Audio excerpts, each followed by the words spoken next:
ଦେଖ ପିଲାମାନେ, ଆଜି ଆମେ କ୍ରମରେ ଥିବା ଯେକୌଣସି 10ଟି ସଂଖ୍ୟାର ଯୋଗଫଳକୁ କିପରି କମ୍ ସମୟରେ ନିର୍ଣ୍ଣୟ କରିପାରିବା ଦେଖିବା।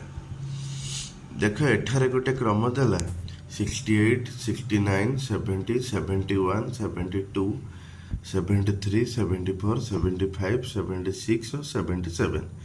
ତାହେଲେ ଏହି କ୍ରମର ସବୁଠାରୁ ସାନ ସଂଖ୍ୟାକୁ ନେବା, ସେଥିରେ 4 ଯୋଗ କରିବା ଏବଂ ଯେତିକି ମିଳିବ ତାହାର ଏକ ଘରେ 5 ଲେଖିବା।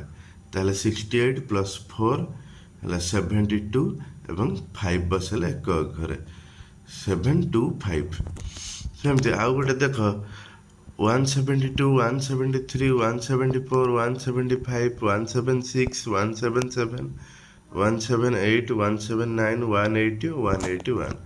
ସେମିତି ଏହାର ସବୁଠାରୁ ସାନ ସଂଖ୍ୟା 172 ପ୍ଲସ୍ 4 ହେଲା 176 ଏବଂ ତାହାର ଏକ ଘରେ ବସେଇଲେ 5, ତାହେଲେ 1765 ଏହାର ଉତ୍ତର।